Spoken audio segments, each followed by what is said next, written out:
கியாபி விஸ்வநாதன் தலைவன், மறைமலை அடிகள், மாப்போசி, சீபா ஆதித்தனார் எல்லாரும் தலைவன்.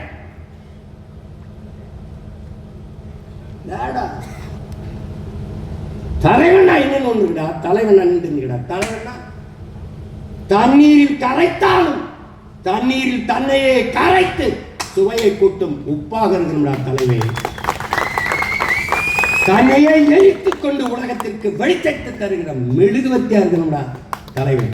அப்படி இருந்த தலைவன் என் இனத்திலே என்னுயிர் தலைவன் மேதகவே பிரபாகரன். அவன் ஒருவன் தான் இந்த இனத்தில் அவன் கோட்பாட்டை முன் வச்சான். நான் வீழ்ந்தாலும் சரி என் இனம் எழுந்தால் போதும், நான் செத்தாலும் சரி என் இனம் வாழ்ந்தால் போதும்.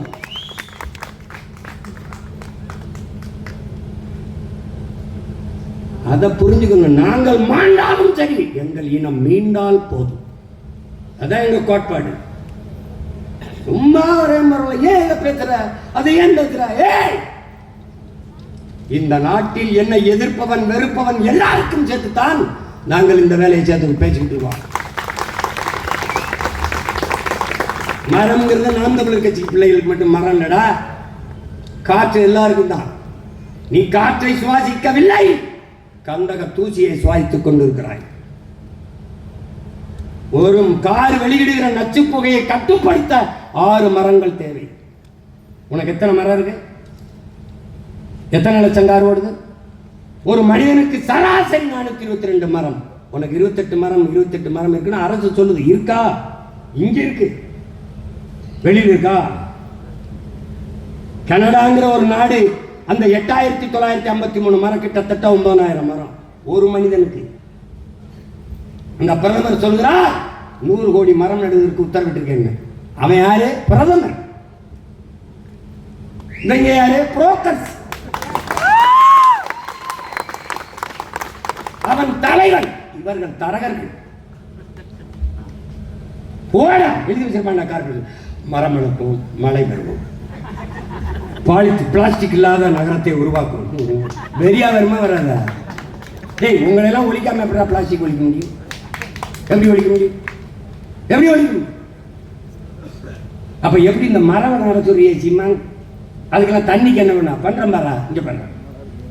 ஒரு கழிவு நீர் கூட கூவாத்தில் கலக்காது. சென்னையில் எந்த பெருநகரங்களையும் கலக்க விட மாட்டேன். குழாயில் எடுத்துட்டு போவேன். எப்படி எடுக்கிறேன்னு போட்டே இப்ப போட்டு காட்டணும் இல்ல, இதே மாதிரி போட்டு காட்டுவேன். இந்த வாரம் கொண்டு வரேன் தண்ணின்னு கொண்டு பண்ணுவேன்.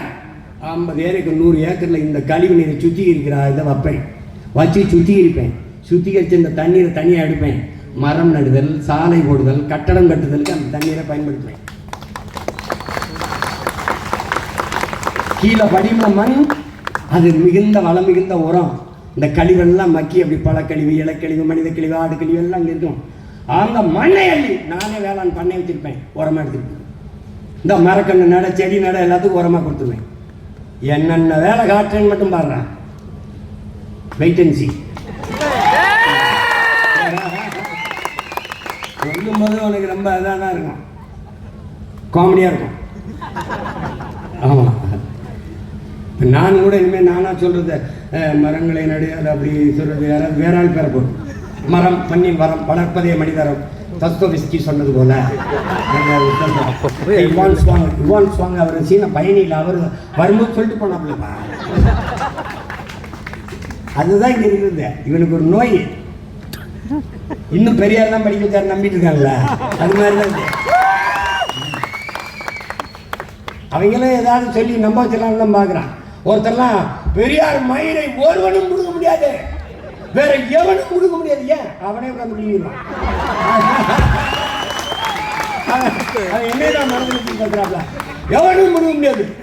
ஏன்? அது நாங்களே உட்காந்து பிடிக்கிறோம். போடாடே போட, மயிரை பிடுங்குற வேலை வேணடா உனக்கு தெரியும். வேற என்னடா தெரியும்? வேற என்ன தெரியும்? மரம் நடிக. டேய், எத்தனை தலைவன்டா. அவன் பிறந்த நாளைக்கு இலவசமா எல்லாருக்கும் திருமணம் பண்ணி வச்சுடா. 69 வயசு, 69 மரம் அதை நட்டியாடா. நட்டியா 1 கோடி தொண்டன் புடுங்க நட. வருஷத்துக்கு உன் தலைவன் பிறந்த நாள் ஒவ்வொரு தொண்டனும் ஒரு மரம் நட்டாலும் 1 கோடி மரம்டா. பிக்காடி பையன், பிக்காடி பையன். அப்பன்னு சொல்றாங்கடா, 6 கோடி மக்கள் நட்டா 6 கோடி மரம்டா, 2 நட்டா 12 கோடி மரம்டா. வைத்தியக்காரங்களா வைத்தியக்காரன் பசுங்காடாக என் தாய் தமிழ்நாட்டை மாத்திர முடியும். மாத்துவண்டா இந்த மகன். இவ்வளவு சொல்லித்தருது மரம் பயிச்சிருச்சு பிள்ளைகளுக்கு. இருங்க இருங்க இருங்க, இவ்வளவு சொல்லித்தருது மரம். கடைசியை சொல்லணும்ல மரம் என்று பேசுறான். சொல்றாங்குது இரு சொல்றேன், கோச்சுக்காத சொல்றேங்கல்ல. ஏய், இதுக்கு நான் பொறுப்பு இல்லை. இதுக்கு ஐ ஆம் நாட் அ ரெஸ்பான்ஸ். ஆமா, அப்ப என்ன சொல்லுது அது? இது வந்து இது சொல்லுங்க, சொல்லிடுறேன். இல்லை, நான் இவ்வளவு சொல்றேன், இவ்வளவு அறிவோடு பேசுறேன், உங்களுக்கு எல்லாம் தர்றேன். உங்களுக்கு கனி தர்றேன், காற்று தர்றேன், நீர் தர்றேன், மழை தர்றேன், நிழல் தர்றேன், வீடு கட்ட பலகை தர்றேன், கட்டை எல்லாம் தரேன். ஆனா நீங்க எவனையாவது திட்டணும், உங்களுக்குள்ள அறிவு இல்லைன்னா அவனை திட்டதுக்கு ஏன்டா என்னைய சொல்லி சொல்லி திட்டுறீங்க?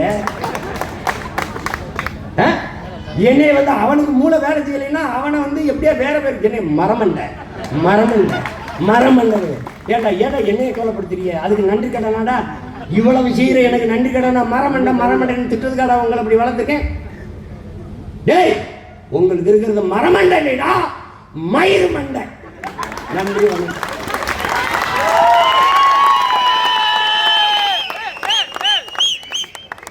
உறவுகளே, இன்னும் 10 நிமிடம். இப்பொழுது திருவள்ளுவர் திருத்தணி முக்கியமானது இருக்கு.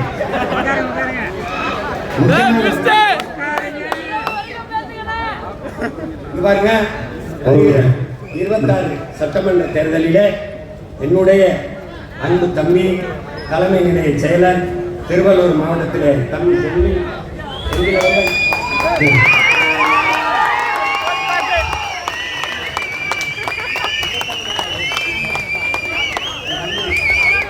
என் தம்பி செந்தில் அவர்கள் விவசாயி சின்னத்தில் அந்த திருத்தணி தொகுதியில்